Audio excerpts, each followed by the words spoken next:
जय श्री राम। देखिए, सीताराम भगवान का नाम खूब जपना चाहिए और प्रतिदिन जपना चाहिए।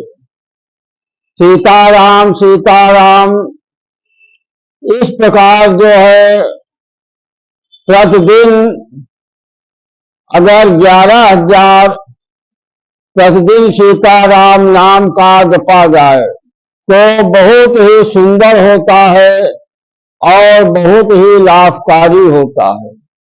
जितना हो जाए भगवान के सामने बैठकर घंटे, आधे घंटे, 2 घंटे दीपक जला करके आप जो है सीताराम सीताराम नाम का जप करिए। अगर समय नहीं है तो अपने कार्य को भी करते रहिए और सीताराम सीताराम नाम का जप करते रहिए। इस प्रकार आपका जो है प्रतिदिन 11,000 जाप हो जाएगा और धीरे धीरे यह 1.25 करोड़ जप एक दिन इकट्ठा हो जाएगा। 1.25 करोड़ जप इकट्ठा हो जाने पर आपका जो जप है वह सिद्ध हो जाएगा। जब मंत्र सिद्ध हो गया तो आपका कोई कार्य है या आपके चाहने वाले का कोई भी कार्य है, बैठकर 5 माला जप करेंगे तो वह कार्य जो है तत्काल सिद्ध होगा। 5 माला 500 बार कोई कार्य आ गया तो आप बैठकर एक स्थान पर 5 माला जप करिए, या कहीं ऐसी स्थान पर है कि बैठने का समय नहीं है, खड़े खड़े 5 माला जप करिए 500 बार, तो वह कार्य जो है तत्काल सिद्ध हो जाएगा। और जब 1.25 करोड़ जाप पहले आपको करना पड़ेगा। आपका 1.25 करोड़ पूरा हो गया तो भी 11,000 जप जो है आप दिन करते रहिए, उसको बंद न करिए। उसकी संख्या जो है 1.25 करोड़ के ऊपर चली जाएगी। आप अपना जप करते रहिए। 1.25 करोड़ हो जाने के बाद आप जो है कोई कार्य के लिए इसका प्रयोग कर सकते हैं। कोई भी कार्य आ गया है तो आप 5 माला जहां जप करेंगे वह कार्य अवश्य ही सिद्ध हो जाएगा। और 1.25 करोड़ के बाद भी इस जप को करते रहना चाहिए। जितना मंत्र आपका होता जाएगा आपके अंदर उतनी बड़ी शक्ति आती चली जाएगी। तो एक दिन ऐसा हो जाएगा आप जप को नहीं बंद करेंगे तो एक दिन भगवान की कृपा आपके ऊपर प्राप्त होगी तो बारिश सिद्ध हो जाएगी, वाक सिद्धि हो जाएगी। आप जिसको जो कहेंगे, जिस कार्य के लिए कहेंगे, केवल कहने मात्र से ही आपका या दूसरे का कार्य सिद्ध हो जाएगा। यह जो है वाक सिद्धि होती है जब 2 करोड़ के ऊपर मंत्र का जाप हो जाता है। सीताराम नाम का जाप जब 2.25 करोड़ के ऊपर हो जाएगा तो आपके अंदर वाक सिद्धि आएगी। तो कहने मात्र से ही उसका कार्य होगा, चाहे आपको हो चाहे दूसरे का हो, तो कहने मात्र से हो जाएगा। तब आपको किसी कार्य के लिए जप भी नहीं करना पड़ेगा। भगवान के नाम में और उनके भजन में कितनी बड़ी शक्ति होती है, परंतु यह कर्म भूमि है।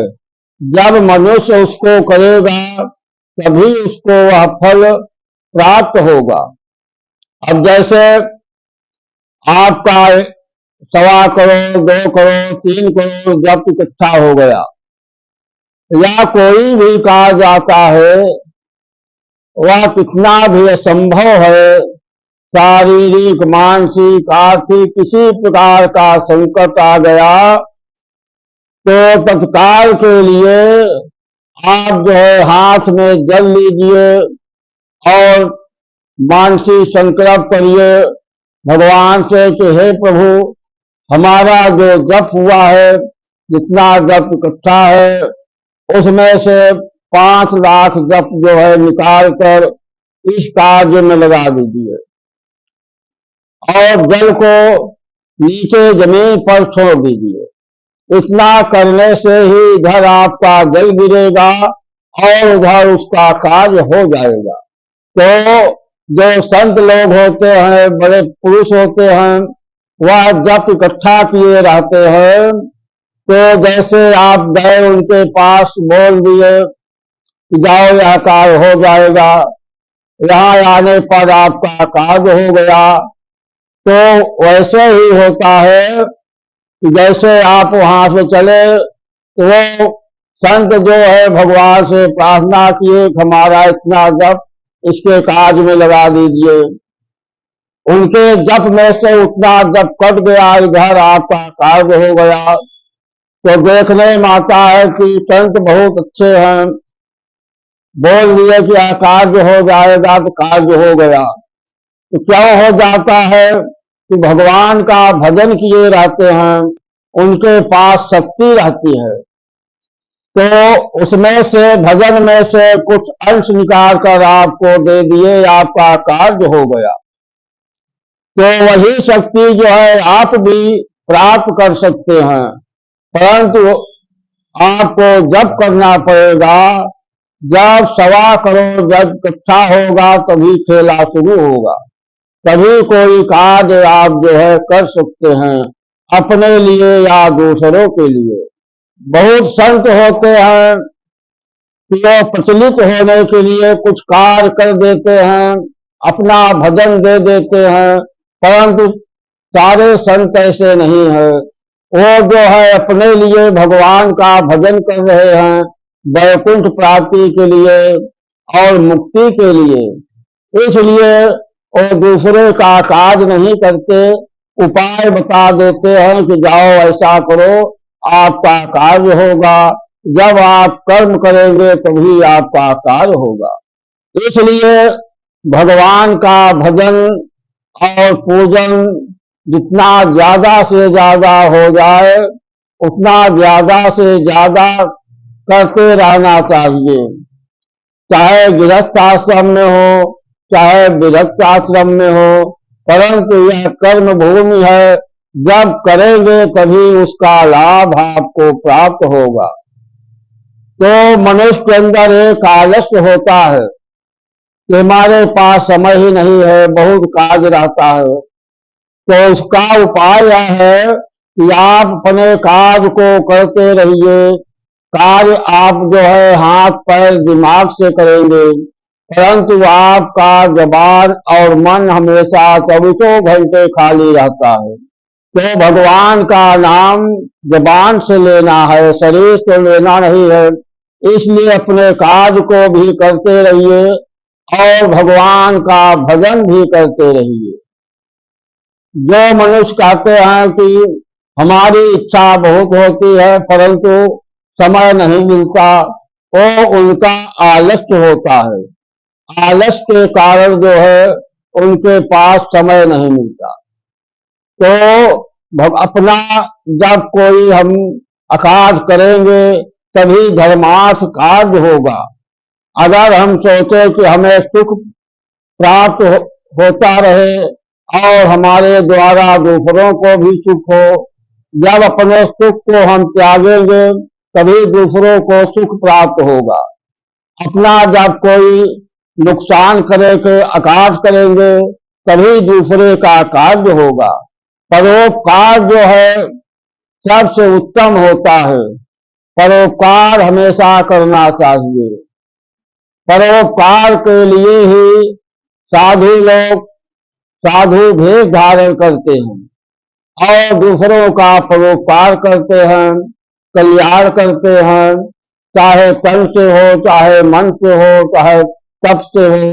वो दूसरों का कल्याण के लिए ही साधु लोग साधु का शरीर धारण करते हैं। तो परोपकार जो है गृहस्थ आश्रम में भी ज्यादा से ज्यादा हो सकता है, परंतु श्रद्धा बिना धर्म नहीं होगी। जब श्रद्धा ही नहीं रहेगी तो परोपकार और धर्म कहाँ से होगा। इसलिए यह सब करने के लिए श्रद्धा जो है अति आवश्यक होता है। तो आप भगवान का जब भजन करेंगे, उनके नाम का गुणगान करेंगे, कीर्तन करेंगे, तभी आपका कल्याण होगा, अन्यथा नहीं होगा। भगवान कहते हैं कि हम तो भक्त को बहुत चाहते हैं, परंतु वह भक्त जो है हमको नहीं चाहता। अगर हमको चाहे, हमारे तरफ एक कदम अगर बढ़ाता है, मैं 10 कदम बढ़ाकर उसका हाथ पकड़कर खींच लेता हूँ और अपनी भक्ति उसे दे देता हूँ। तो भगवान हमारे ऊपर प्रसन्न है या नहीं प्रसन्न है। भगवान जब प्रसन्न होते हैं तो अपनी भक्ति उसको देते हैं, और जब नाराज हो जाते हैं तो जितनी भक्ति वह करता रहता है, धीरे धीरे करके सारी भक्ति भगवान खींच लेते हैं। उसका मन जो है भक्ति से भागने लगता है। तो जो ग्रह है आकर के उसको छाप लेते हैं और अपना प्रभाव उसके ऊपर डालने लगते हैं। अनेकों प्रकार का संकट जो है उसके सामने आता रहता है। इसलिए भगवान का पूजन भजन, उनकी सेवा अवश्य करनी चाहिए। जय श्री राम, जय श्री राधे।